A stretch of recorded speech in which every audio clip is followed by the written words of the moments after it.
हरि ओम। द्वात्रिंशदधिकशततमोऽध्यायः। महाभारत और हरिवंश के श्रवण की विधि और फल, वाचक के गुण, प्रत्येक पर्व पर दान देने योग्य वस्तु, एक से लेकर 10 पारणाओं की महत्ता तथा महाभारत एवं हरिवंश का महात्म्य। जन्मेजय ने पूछा, भगवान, विद्वान पुरुषों को महाभारत का श्रवण किस विधि से करना चाहिए? इसका फल क्या है तथा इसकी समाप्ति पर किन किन देवताओं का पूजन करना चाहिए? भगवान, प्रत्येक पर्व के समाप्त होने पर क्या दान देना चाहिए तथा इसमें कैसे वाचक का पूजन करना चाहिए, ये सब मुझे बताइए। वैशंपायन जी ने कहा, राजन, महाभारत सुनने की इस विधि को सुनिए। राजेंद्र, महाभारत श्रवण करने से जो फल होता है, जिसके विषय में तुम मुझसे पूछ रहे हो, वो भी बताता हूँ, सुनो। महिपाल, स्वर्ग के देवता लीला के लिए पृथ्वी पर अवतीर्ण हुए थे। वे ये अवतार कार्य करके वहां से देवलोक को लौट आए। जन्मेजय, मैं प्रसन्नतापूर्वक तुमसे जो कुछ कहता हूँ उसे एकाग्र चित्त होकर सुनो। भूतल पर ऋषियों और देवताओं का प्रादुर्भाव हुआ था। भरतश्रेष्ठ, रुद्र, साध्य, सनातन, विश्वेदेव, आदित्य, दोनों अश्विनी कुमार नामक देवता, लोकपाल, महर्षि, गुह्यक, गंधर्व, नाग, विद्याधर, सिद्ध, धर्म, स्वयंभू ब्रह्मा जी, श्रेष्ठ कात्यायन मुनि, पर्वत, सागर, नदियां, अप्सराएं, ग्रह, संवत्सर, अयन, ऋतु, स्थावर, जंगम रूप सारा जगत, देवता और असुर, ये इस महाभारत में एकत्र स्थित देखे गए हैं। श्रुति में प्रतिष्ठित हुए इन सबके नाम और कर्मों का बारंबार कीर्तन करने से मनुष्य घोर पातक करने पर भी उससे तत्काल मुक्त हो जाता है। भरत, मनुष्य संयत चित्त एवं पवित्र हो इस इतिहास को क्रमशः यथावत रूप से सुनकर समूचे महाभारत के पार जाकर भारत युद्ध में काम आए हुए वीरों के किस प्रकार श्राद्ध करने चाहिए, ये बताता हूँ, सुनो। भरत श्रेष्ठ, महाभारत सुनकर यथाशक्ति भक्तिपूर्वक उनके लिए ब्राह्मणों को नाना प्रकार के रत्न एवं बड़े बड़े दान देने चाहिए। गौवे, कास के दुग्ध पात्र तथा वस्त्राभूषणों से विभूषित कन्याएं देनी चाहिए। वे कन्याएं संपूर्ण कमनीय गुणों से संपन्न हो। इनके सिवा नाना प्रकार के वाहन, विचित्र पात्र, पृथ्वी, वस्त्र एवं स्वर्ण का दान करना चाहिए। वाहन, घोड़े, मतवाले हाथी, शैया, शिविका और सज्जे सजाए रथ भी देने चाहिए। अपने घर में जो जो कोई श्रेष्ठ वस्तु हो और जो जो महान धन हो, उसका ब्राह्मणों को दान करना चाहिए। अपने स्त्री पुत्र और शरीर को भी उनकी सेवा में अर्पण कर देना चाहिए। क्रमशः महाभारत को समाप्त करने वाला पुरुष शुद्ध हृदय से हर्षपूर्वक मन में सेवा भाव रखते हुए स्थिरता पूर्वक बड़ी श्रद्धा के साथ यथाशक्ति पूर्वोक्त वस्तुओं का दान करे। सत्य और सरलता में तत्पर, प्रयत्नशील, पवित्र, शौचाचार परायण, क्रोध को जीतने वाले तथा श्रद्धालु श्रोता को जिस प्रकार सिद्धि प्राप्त होती है वो बताता हूँ, सुनो। जो शुद्ध, सुशील, सदाचारी, श्वेत वस्त्रधारी, जितेंद्रिय, संस्कार संपन्न, संपूर्ण शास्त्रों का ज्ञाता, श्रद्धालु, अदोषदर्शी, रूपवान, सौभाग्यशाली, मन और इंद्रियों का दमन करने वाला, सत्यवादी, इंद्रिय विजयी तथा दान मान को ग्रहण करने वाला हो, ऐसे विद्वान पुरुष को ही वाचक बनाना चाहिए। स्वस्थ वाचक स्वाधीन और एकाग्र चित्त हो, इस तरह कथा बाचे कि विलंब से या रुक रुक कर शब्द न निकले। धारावाहिक रूप से कथा चलती रहे, कठोर अक्षर का उच्चारण न करे, जल्दबाजी न करे, अस्पष्ट रूप से शब्दों का उच्चारण न करें। इस तरह बोले कि कोई अक्षर या पद टूटने न पाए। मन में कोई विशेष अभिप्राय मतलब लोभ आदि रखकर कथा न बाचे। 8 स्थानों से उच्चारित होने वाले 63 वर्णों से युक्त महाभारत का इस तरह पाठ करे कि प्रत्येक वर्ण का स्पष्टतः विवेक होता रहे। 8 स्थान मतलब कंठ, तालु, मूर्धा, दंत, ओष्ठ, नासिका, जिह्वा, मूल और हृदय, ये वर्णों के उच्चारण के 8 स्थान है। और 63 वर्ण पाणिनीय शिक्षा में 63 वर्णों की गणना इस प्रकार की गई है: 21 स्वर, 25 स्पर्श, 8 यादि, 4 यम, अनुस्वार, विसर्ग, क, प तथा दुष्पृष्ट, ये सब मिलाकर 63 वर्ण हैं। इसका स्पष्टीकरण इस प्रकार है: अ, इ, उ, रु, ये 4 स्वर ह्रस्व, दीर्घ और प्लुत के भेद से 3-3 तरह के माने गए हैं, अतः ये 12 हुए। रुकार का केवल रू शब्द रूप ही ग्रहण किया गया है। इस प्रकार ये 13 स्वर हुए। इनके सिवा ए ओ ए ऐ ये दीर्घ और प्लुत के भेद से दो दो प्रकार के हैं, अतः 8 हुए। पूर्वोक्त 13 और ये 8 मिलाकर 21 स्वर होते हैं। क से लेकर म तक के 25 अक्षर स्पर्श कहलाते हैं। इनको मिलाने से 46 अक्षर हुए। य से लेकर ह तक के 8 अक्षरों को जोड़ लेने पर इनकी संख्या 54 होती है। प्रतिशाख्य के अनुसार 4 यम होते हैं तथा पलिकनी, चखंतु, अग्नि, घ्नन्ति इत्यादि उदाहरणों में क ख ग घ से परे जो इन्हीं के सदृश वर्ण हैं, इनकी संख्या यम संख्या है। इन 4 यमों को जोड़ लेने से अक्षरों की संख्या 58 तक पहुंचती है। इसके सिवा अनुस्वार मतलब अम, विसर्ग मतलब आहा, क मतलब जिह्वामूलीय, प मतलब उपमध्यमीय तथा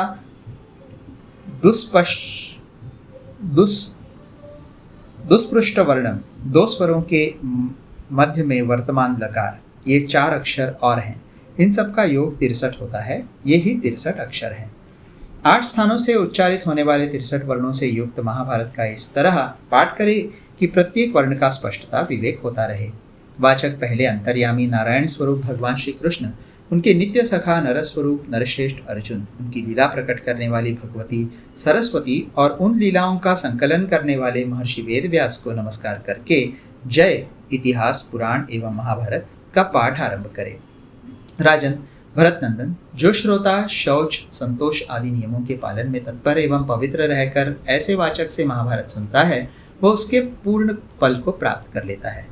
प्रथम बार नियम पूर्वक हरिवंशांत महाभारत का श्रवण पूरा करके ब्राह्मणों को उनके इच्छानुसार वस्तुओं से तृप्त करे। ऐसा करने वाला मनुष्य अग्निष्टोम याग का फल पाता है। उसे अप्सराओं से भरा हुआ महान विमान प्राप्त होता है और वो हर्ष से उत्फुल्ल एवं एकाग्रचित्त होकर देवताओं के साथ स्वर्गलोक में जाता है। दूसरी बार हरिवंशांत महाभारत का श्रवण कर लेने पर श्रोता को अतिरात्र यज्ञ का फल मिलता है तथा वो संपूर्ण रत्नों से बने हुए दिव्य विमान पर आरूढ़ होता है। वहाँ वो दिव्य माला और वस्त्र धारण करके दिव्य गंध से विभूषित हो दिव्य अंगद और आदि आभूषण पहनकर सदा देवलोक में सम्मानित होता है। तीसरी पारणा पूरी करने पर उसे 12 यज्ञ का फल प्राप्त होता है तथा वो देवताओं के समान तेजस्वी रूप धारण करके 10,000 वर्षों तक देवलोक में निवास करता है। चौथी पारणा पर वाजपेयी यज्ञ का और 5वीं पर उससे दूना फल मिलता है। वो उदय काल के सूर्य तथा प्रज्वलित अग्नि के समान तेजस्वी विमान पर देवताओं के साथ आरूढ़ हो देवलोक में जाता है और वहां इंद्र भवन में 10,000 वर्षों तक आनंद भोगता है। छठी पारणा में इससे दूना अर्थात 4 वाजपेयी यज्ञों का फल पाता है। 7वें में 3 गुने अर्थात 12 वाजपेयी यज्ञों के फल की प्राप्ति होती है। वो कैलाश शिखर के समान उज्ज्वल एवं विशाल वैदुर्य मणि की वेदी से विभूषित अनेक प्रकार के मंडलाकार मार्गों से युक्त मणियों और मूंगों से अलंकृत अप्सराओं से परिपूर्ण तथा इच्छानुसार चलने वाले विमान पर बैठकर दूसरे सूर्य के समान संपूर्ण लोक में विचरता है। 8वीं पारणा पूर्ण होने पर उसे राजसूय यज्ञ का फल मिलता है। वो चंद्रोदय के समान रमणीय विमान पर आरूढ़ होता है जिसमें चंद्रमा की किरणों के समान उज्ज्वल और वन के समान वेगशाली घोड़े जुते हुए होते हैं। वो देव सुंदरियों के चंद्रमा से भी अधिक कमनीय मुखों से, उनकी मेखलाओं की ध्वनि से तथा अनुपुरों की झनकारों से सेवित हो दिव्यांगनाओं के अंग में सुखपूर्वक सोता और जागता है। भरत नंदन, नवी पारणा पूर्ण करके श्रोता यज्ञों के राजा अश्वमेध का फल पाता है। वो सोने के खंभों और कंगूरों से सुशोभित वैदुर्यमणि की वेदी से अलंकृत सब ओर बने हुए सुवर्णमय दिव्य गवाक्षों से आवृत तथा स्वर्ग में विचरने वाले गंधर्वों और अप्सराओं से सेवित विमान पर बैठकर अपनी उत्कृष्ट प्रभा से प्रकाशित होता है तथा दिव्य माला और दिव्य वस्त्र धारण करके दिव्य चंदन से चर्चित हो दूसरे देवता की भांति देवलोक में देवगणों के साथ आनंद भोगता है। 10वीं पारणा पूरी करके ब्राह्मणों को प्रणाम करे। ऐसा करके श्रोता पुण्यात्माओं के आवास स्थान दिव्य विमान को सुखपूर्वक पा लेता है। उस विमान में छोटी छोटी घंटियों से युक्त झालरें लगी होती हैं। जिनसे मधुर ध्वनि होती रहती है। ध्वजा और पताकाएं उस विमान की शोभा बढ़ाती हैं। वो रत्नमयी वेदिकाओं से प्रकाशित होता है। उसमें वैदुर्य मणि के फाटक लगे होते हैं। वो सब ओर से सोने की जाली से घिरा रहता है। उसके छज्जों का मुख भाग मूंगों से अलंकृत होता है तथा गीत कुशल गंधर्व और अप्सराएं उस विमान पर सेवा के लिए उपस्थित रहती हैं। वो पुरुष अपने मस्तक पर सूर्य के समान प्रकाशमान मुकुट से सुशोभित हो, जाम्बुनद मतलब स्वर्ण के आभूषण धारण करके, सारे अंगों में दिव्य चंदन से चर्चित और दिव्य मालाओं से विभूषित हो, दिव्य भोगों तथा उत्कृष्ट शोभा से संपन्न होकर देवताओं के प्रसाद से दिव्य लोक में विचरता है। इस प्रकार बहुत वर्षों तक वो स्वर्गलोक में प्रतिष्ठित होता है। तदनंतर गंधर्वों के साथ रमणीय पुरंदरपुरी अमरावती में रहकर 21,000 वर्षों तक इंद्र के साथ आनंद भोगता है। इसके बाद नाना प्रकार के पुण्य लोकों में दिव्य यानों और विमानों पर दिव्य नारियों से घिरा रहकर वो देवता के समान निवास करता है।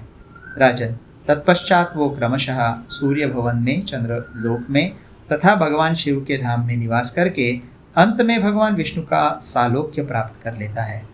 महाराज, ये ठीक ऐसी ही बात है। इस विषय में अन्यथा विचार नहीं करना चाहिए। इस पर श्रद्धा करनी चाहिए। ये मेरे गुरु व्यास जी का कथन है। वाचक को वो मन से जिस जिस वस्तु की इच्छा करे वही देनी चाहिए। विशेषतः हाथी, घोड़े, रथ और शिविका आदि वाहन का दान करना उचित है। उसके लिए कड़े, कुंडल, नूतन यज्ञोपवीत, विचित्र वस्त्र तथा विशेषतः गंध आदि देकर देवता के समान उनकी पूजा करनी चाहिए। ऐसा करने वाला पुरुष भगवान विष्णु के लोक में जाता है। राजन, अब मैं ये बता रहा हूँ कि जब महाभारत का पारायण आरंभ हो जाए तब प्रत्येक पर्व की समाप्ति पर ब्राह्मणों के लिए किन किन वस्तुओं का दान देना चाहिए। भरत श्रेष्ठ, नरेश्वर, पर्व के आरंभ में ब्राह्मणों की जाति, देश, सत्य, महात्म्य तथा धर्मवृत्ति को जानकर पहले उनके द्वारा स्वस्ति वाचन करना चाहिए। तदनंतर कार्य मतलब कथा श्रवण आरंभ करे। फिर उस पर्व की समाप्ति होने पर अपनी शक्ति के अनुसार ब्राह्मणों को तृप्त करे। राजन, आदि पर्व के अनुक्रमाणिका पर्व में पहले वाचक की वस्त्र और गंध आदि से पूजा करके उसे मधुयुक्त खीर का विधिवत भोजन कराए। नरेश्वर, तदनंतर आस्तिक पर्व में प्रायः फल मूल तथा मधु और घी से युक्त खीर भोजन कराए तथा गुड़ और चावल का दान करे। राजेंद्र, फिर सभा पर्व में पूप मतलब पुआ, अपूप मतलब मालपुआ और मोदक मतलब लड्डू के साथ खीर ब्राह्मणों को भोजन कराए। अरण्यक मतलब वन पर्व में श्रेष्ठ ब्राह्मणों को फल मूल से तृप्त करें। अरणी पर्व में पहुंचकर जल से भरे हुए घड़ों का दान करें। तृप्ति के मुख्य साधन जंगली फल मूल तथा मनोवांछित गुणों से संपन्न अन्न का ब्राह्मणों को दान करे। विराट पर्व में भांति भांति के वस्त्र दान करे। भरतश्रेष्ठ, उद्योग पर्व में ब्राह्मणों को गंध और मालाओं से अलंकृत करके उन्हें मनोवांछित गुणों से संपन्न अन्न का भोजन कराए। राजेंद्र, भीष्म पर्व में परम उत्तम शिविका का दान करके अच्छी तरह छौंक बघार कर तैयार किए गए सर्वगुण संपन्न अन्न का दान करे। राजेंद्र, द्रोण पर्व में ब्राह्मणों को परम उत्तम भोजन अर्पित करे तथा उन्हें धनुष्य, बाण एवं उत्तम खड्ग दे। कर्ण पर्व में भी मन को संयम में रखकर ब्राह्मणों को सबकी रुचि के अनुकूल उत्तम संस्कार युक्त भोजन दे। महाराज, शल्य पर्व में लड्डू, गुड़ मिश्रित ओदन और पुओं से ब्राह्मणों को तृप्त करे तथा उन्हें सब प्रकार के अन्न का दान दे। गदा पर्व में भी मूंग मिलाई हुई खिचड़ी का दान करें। स्त्री पर्व में उत्तम ब्राह्मणों को रत्नों द्वारा तृप्त करे। ऐशिक पर्व में पहले घी मिलाए हुए भात का दान करे। तत्पश्चात अच्छी तरह चौंक बघार कर बनाया हुआ सर्वगुण संपन्न अन्न का दान दे। शांति पर्व पूर्ण होने पर ब्राह्मणों को हविष्य का भोजन कराए। फिर अश्वमेधिक पर्व में पहुंचकर सभी रुचि के अनुसार अनुकूल भोजन दे। आश्रमवासिक पर्व में ब्राह्मणों को हविष्य भोजन कराए। मौसल पर्व में सर्वगुण संपन्न अन्न तथा गंधमाला और अनुलेपन का दान करे। उसी प्रकार महाप्रस्थानिक पर्व में समस्त मनोवांछित गुणों से संपन्न अन्न का तथा स्वर्गारोहण पर्व में हविष्य का ब्राह्मणों को भोजन कराए। हरिवंश की समाप्ति होने पर 1000 ब्राह्मणों को भोजन कराए तथा स्वर्ण पद से युक्त एक गौ का ब्राह्मण को दान करे। पृथ्वीनाथ, दरिद्र को भी पूरा नहीं तो आधा दान अवश्य करना चाहिए। बुद्धिमान मनुष्य प्रत्येक पर्व की समाप्ति पर वाचक को स्वर्ण युक्त पुस्तक अर्पित करे। हरिवंश पर्व में ब्राह्मणों को खीर भोजन कराए। राजकुमार, जो एकाग्रचित्त होकर हरिवंश के एक श्लोक, एक चरण अथवा एक अक्षर का भी श्रवण करता है, वो भगवान विष्णु का प्रिय भक्त होता है। कथावाचक व्यास की उसकी पत्नी के साथ विधिवत पूजा करे। इससे भगवान लक्ष्मी नारायण का पूजन हो जाता है। फिर पूर्व पूजित भगवान लक्ष्मी नारायण की भी पूजा करे। जो भूमि, वस्त्र और उत्तम धेनु देकर वाचक की पूजा करता है, उसके द्वारा साक्षात विष्णु स्वरूप देवकी नंदन श्री कृष्ण का पूजन संपन्न हो जाता है। राजन, भरत वंशावतंस जन्मेजय, शास्त्रज्ञ पुरुष इंद्रिय संयम पूर्वक यथोचित रूप से संपूर्ण महाभारत संहिता को हरिवंश सहित पूर्ण करके प्रत्येक पारणा में वाचक को शुभ स्थान में बैठाकर रेशमी वस्त्र अथवा शुद्ध श्वेत वस्त्र धारण करके शोभा संपन्न, पवित्र एवं अलंकृत हो यथोचित रीति से पृथक पृथक गंध, माल्य आदि अर्पित करके उस वाचक की पूजा करे। राजन, संयतचित्त एवं शिष्ट पुरुषों द्वारा सम्मानित पुरुष संहिता की पुस्तकों का भी पूजन करे।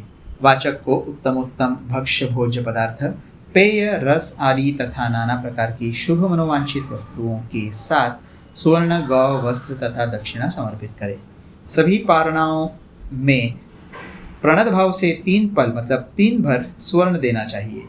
इतना स्वभाव न हो तो 2.25 भर या 1.5 भर अवश्य दे। धन रहते हुए कंजूसी न करे। जो जो वस्तु अपने को अभिष्ट हो उसी का ब्राह्मणों को दान करना चाहिए। वाचक अपना गुरु है, अतः भक्ति भाव से उसको सर्वत्र संतुष्ट करे। उस समय संपूर्ण देवताओं का तथा नर नारायण का कीर्तन करे। तदनंतर गंध, माल्य आदि से भलीभांति अलंकृत किए गए श्रेष्ठ ब्राह्मणों को उनकी इच्छा के अनुसार नाना प्रकार के कमनीय पदार्थ तथा अनेक प्रकार के छोटे बड़े दान देकर तृप्त करे। ऐसा करने वाला मनुष्य अतिरात्र यज्ञ का फल पाता है। प्रत्येक पर्व पर ऐसा करने से यज्ञ फल की प्राप्ति होती है। भरत कुल तिलक जन्मेजय, वाचक को चाहिए कि वो सुस्पष्ट अक्षर, पद एवं स्वर के साथ ब्राह्मणों को भविष्य पर्व एवं भारत का श्रवण कराए। भरत श्रेष्ठ ब्राह्मणों के भोजन कर लेने पर वाचक को भी भोजन कराकर उसे भलीभांति अलंकृत करके यथोचित रूप से दक्षिणा दे। वाचक के संतुष्ट होने पर परम उत्तम मंगलमयी प्रीति प्राप्त होती है। अन्य ब्राह्मणों के संतुष्ट होने पर संपूर्ण देवता प्रसन्न होते हैं। भरतभूषण, तत्पश्चात यथोचित रूप से सब प्रकार के उत्तम मनोवांछित पदार्थ देकर क्रमशः सभी द्विजों का भरण पोषण करना चाहिए। नरश्रेष्ठ, तुमने मुझसे जो पूछा था उसके अनुसार मैंने तुमसे महाभारत और हरिवंश सुनने की ये विधि बताई है। तुम्हें इस पर श्रद्धा करनी चाहिए। राजन, द्रपश्रेष्ठ, जो परम कल्याण की इच्छा रखता हो उसे हरिवंश सहित महाभारत सुनने और उसकी पारणा पूरी करने के लिए सदा यत्नशील रहना चाहिए। प्रतिदिन भारत का श्रवण करे, नित्य प्रति भारत का कीर्तन करे। जिसके घर में महाभारत की पुस्तक है उसके हाथ में विजय है। भारत परम पुण्यमय ग्रंथ है। भारत में नाना प्रकार की कथाएं हैं। देवता लोग भी भारत का सेवन करते हैं, अतः भारत का अवश्य कीर्तन करे।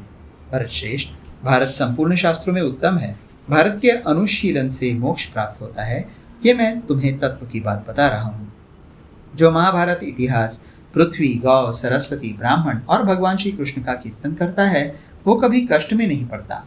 भरतभूषण, वेद, रामायण तथा पवित्र महाभारत के आदि, मध्य और अंत में सर्वत्र श्रीहरि का गान किया जाता है। जो इस श्लोक में परम पद की इच्छा रखता हो उस मनुष्य को चाहिए कि जिसमें भगवान विष्णु की दिव्य कथाएं और सनातन श्रुतियां हैं उस महाभारत एवं हरिवंश का वो श्रवण करे। यह परम पवित्र है। ये धर्म का निरूपण करने वाला शास्त्र है तथा ये समस्त उत्तम गुणों से युक्त है। अतः कल्याणकामी पुरुष को इसका श्रवण करना चाहिए। इस असार संसार में हरिवंश का श्रवण सभी मनोरथों की पूर्ति कराने वाला है, इसलिए श्रेष्ठ पुरुष इसका श्रवण करते हैं। ऐसा द्वैपायन वेद व्यास का कथन है। 1000 अश्वमेध और 100 वाजपेयी यज्ञ करने से मनुष्यों को जो फल प्राप्त होता है वो हरिवंश का पारायण करने मात्र से प्राप्त हो जाता है। विष्णु, आप अजर, अमर, एक मतलब अद्वितीय, ध्यान करने योग्य, अनादि, अनंत, सगुण, निर्गुण, सबके आदि कारण, स्थूल, अत्यंत सूक्ष्म, उपमा रहित, अनुमान के योग्य, योगियों के लिए ज्ञानगम्य, तीनों लोगों के गुरु तथा ईश्वर हैं। अतः मैं आपकी शरण में आया हूँ। इस ग्रंथ के नियम पूर्वक पठन एवं श्रवण से सब लोग दुर्गम संकटों से पार हो जाएं। सब कल्याण का दर्शन करें तथा सबके मनोवांछित अर्थ सिद्ध हो जाए। इस प्रकार श्री महाभारत खेल भाग हरिवंश के अंतर्गत भविष्य पर्व में महाभारत और हरिवंश के श्रवण के फल का वर्णन विषयक 132वां अध्याय पूरा हुआ।